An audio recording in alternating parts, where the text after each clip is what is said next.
अस्सलाम वालेकुम स्टूडेंट्स, आज हम स्टार्ट कर रहे हैं class first year federal board की जो न्यू बुक आई है फ़िज़िक्स की, उसका चैप्टर नंबर 1। चैप्टर का नेम है physical quantities and drive quantities और उसका लेक्चर नंबर 3 है। इसमें लेक्चर 1 हमारे पास जस्ट टॉपिक के बारे में था कि हमारे चैप्टर का नेम क्या है। तो चैप्टर का नेम था फ़िज़िकल क्वांटिटीज़ एंड मेजरमेंट और हमने इस पैराग्राफ को रीड किया था और देखा था इसमें क्या है। देन हमने एस्टिमेशन ऑफ फिज़िकल क्वांटिटीज़ को पढ़ा था एंड इस डेफिनेशन को देखा था किस तरह से इस डेफिनेशन में क्या बताया गया है, ये सब हम डिस्कस कर चुके हैं।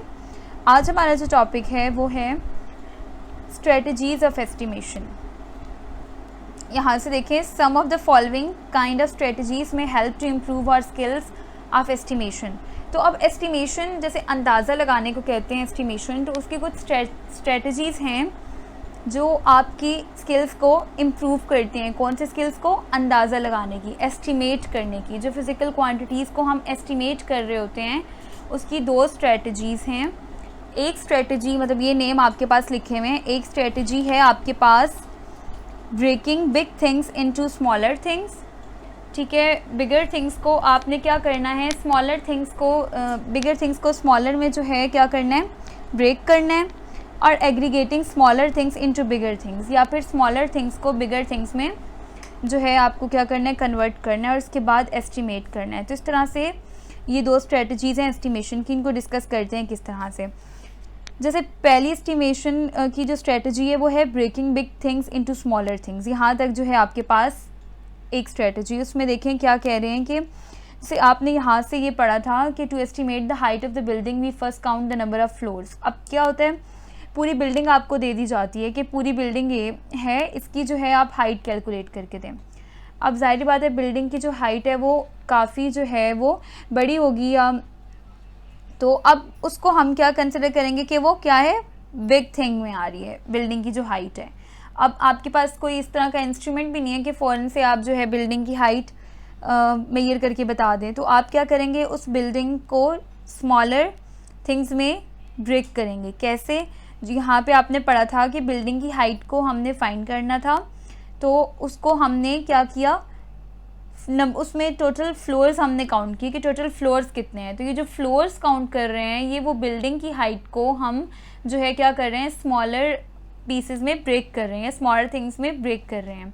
अब जब उनको हम स्मॉलर थिंग्स में ब्रेक कर लेते हैं फिर इजीली जो है हम हाइट फाइंड कर सकते हैं। कैसे? जैसे हम बिल्डिंग को स्मॉलर फ्लोर्स में जो है क्या करेंगे, ब्रेक करेंगे।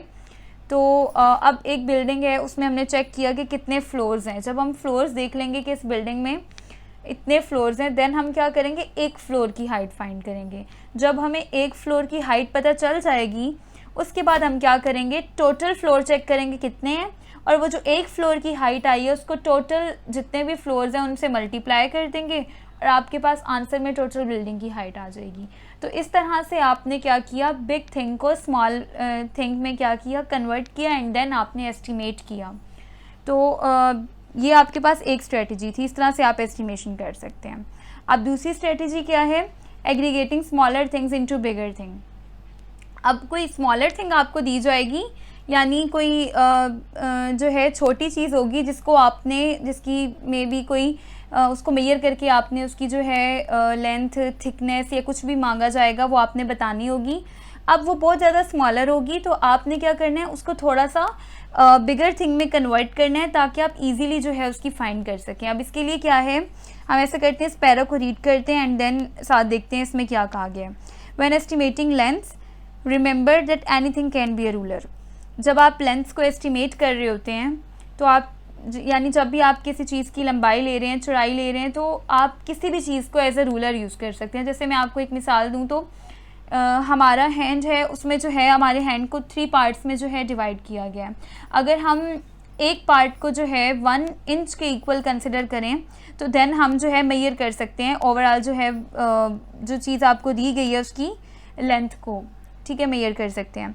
अब इसी तरह से आपको क्या कह रहे हैं कि अब यहाँ पे हमने क्या किया, अपनी फिंगर को एज अ रूलर यूज़ किया, तो किसी भी चीज़ को आप रूलर के तौर पे यूज़ कर सकते हैं। इसी तरह अगर आप जो है रोड पे वॉक कर रहे हैं एंड आपने क्या करना है, एस्टिमेट करके बताना है कि यानी कि आपके पास रोड की लेंथ कितनी है।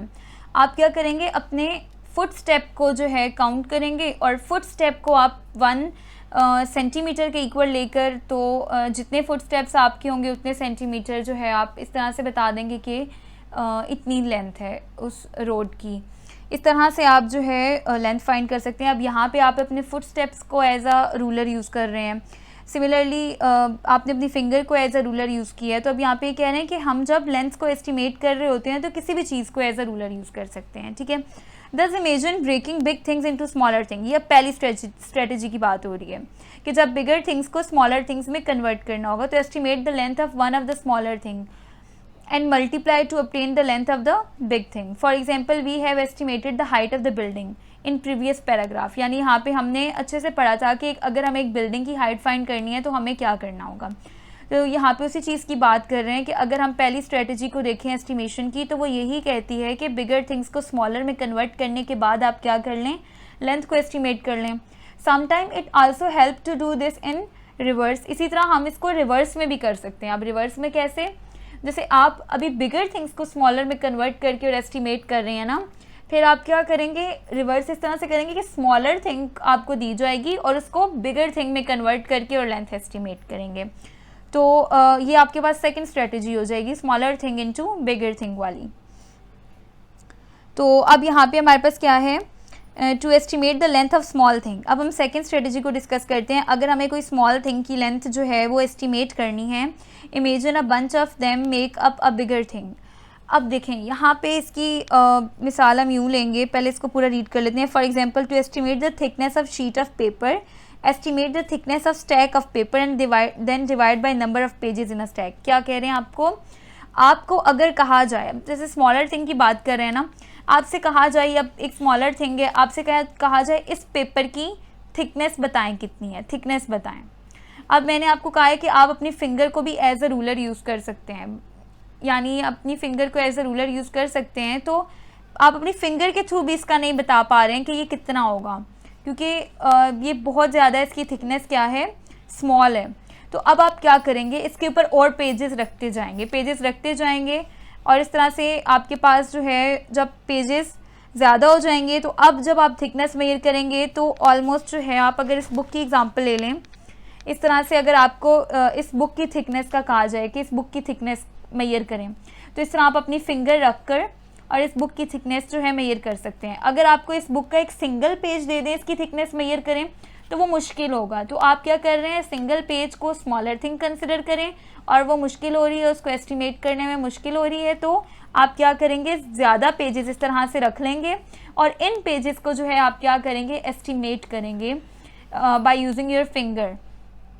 तो इस तरह से आपको जो है इस पेपर की थिकनेस का या इस टैग की थिकनेस का अंदाज़ा हो जाएगा और आप कह सकते हैं कि आपने दूसरी स्ट्रेटजी को एस्टिमेशन की यूज़ करके थिकनेस जो है बता दी है। यहाँ पे सेकंड स्ट्रेटजी यही थी ना कि स्मॉलर थिंग को बिगर थिंग्स में कन्वर्ट करना है। तो स्मॉलर थिंग आपके पास एक पेपर की थिकनेस थी और जब आपने उसका पूरा स्टैक बना दिया तो और the number of pages add करके तो आप उसकी थिकनेस फाइंड कर सकते हैं। अब थिकनेस कैसे फाइंड करनी है, देखिए, to estimate the thickness of sheet of paper, estimate the thickness of stack of paper. वही आपने पेपर्स का पूरा एक स्टैक बनाया, अब उसके बाद आपको थिकनेस फाइंड करनी है एक पेपर की, वो तो पूरे स्टैक की थिकनेस आई है ना। इस तरह से करके जो आपने ऐसे थिकनेस मेजर की थी, ये तो पूरे स्टैक की थिकनेस आई है ना, आपने फिंगर रख के जो मेजर की है।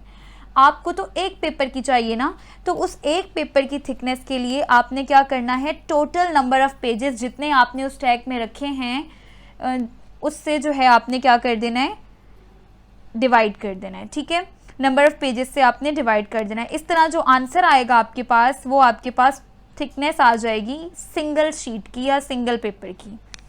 सो these are some of the strategies of breaking big things into smaller things और aggregating smaller things into bigger things can sometime be used to estimate other physical quantities like mass and time.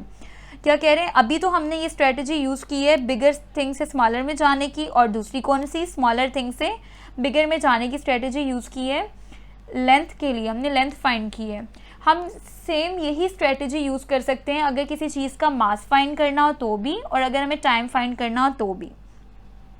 तो इस तरह से जो है हम length को, मास को, टाइम को जो है एस्टिमेट कर सकते हैं।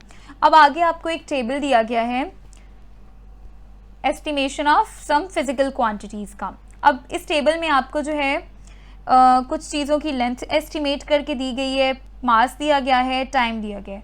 अच्छा, इसमें एक इम्पॉर्टेंट बात ये है कि हम जब एस्टिमेशन करते हैं, ठीक है, अंदाज़ा लगाते हैं, तो जाहिर बात है ज़्यादातर तो हम अंदाज़ा वहीं पे लगाते हैं जहाँ पे हमारे लिए मेजर करना मुश्किल हो जाता है। फॉर एग्ज़ाम्पल, यहाँ पे बिल्कुल सिंपल सी एग्ज़ाम्पल आप बुक में देखें हैं, आपसे कहा गया है मास ऑफ अर्थ एक्सपोनेंट 25 आपको दिया गया है। अब क्या ऐसा कोई इंस्ट्रूमेंट होगा जिससे अर्थ का मास जो है इन्होंने मेजर किया हो, या लेंथ जो है मेजर करके बताएं मास किसी चीज़ का। अब लेंथ यहाँ पे इन्होंने डायमीटर ऑफ प्रोटॉन लिया है, प्रोटॉन तो हमने देखा नहीं है, तो डायमीटर कैसे, या कभी हाथ में नहीं लिया तो उसको किसी इंस्ट्रूमेंट के थ्रू कैसे मेजर किया है। तो ये चीज़ है यहाँ पे, जहाँ पे मेजरमेंट पॉसिबल नहीं है वहाँ पे हम क्या यूज़ करते हैं, फ़िज़िकल रीजनिंग यूज़ करते हैं। फ़िज़िकल रीजनिंग से मुराद कुछ फार्मूलाज वगैरह यूज़ करते हैं, और साथ ही साथ जो है हम एस्टिमेशन यानी अंदाज़ा लगाते हैं। अब एस्टिमेशन की अगर आप डेफिनेशन देखें ना, तो आपको यहाँ पर एस्टिमेशन क्या है, रफ़ एजुकेटेड गेस है, इसका मतलब तो आपको पता चल गया, हमने इसको डिस्कस कर लिया। उसके बाद प्रियर एक्सपीरियंस को हम यूज़ करते हैं एस्टिमेशन के लिए। ऐसा ही है कि हम अपने प्रीवियस एक्सपीरियंस को यूज़ करते हैं, इसकी भी एग्जांपल मैंने आपको दी थी लास्ट वीडियो में। एंड ये जो बात है ये मैंने खुद छोड़ दी थी कि जब हम इस टेबल पे आएंगे तो हम इस बात को देखेंगे।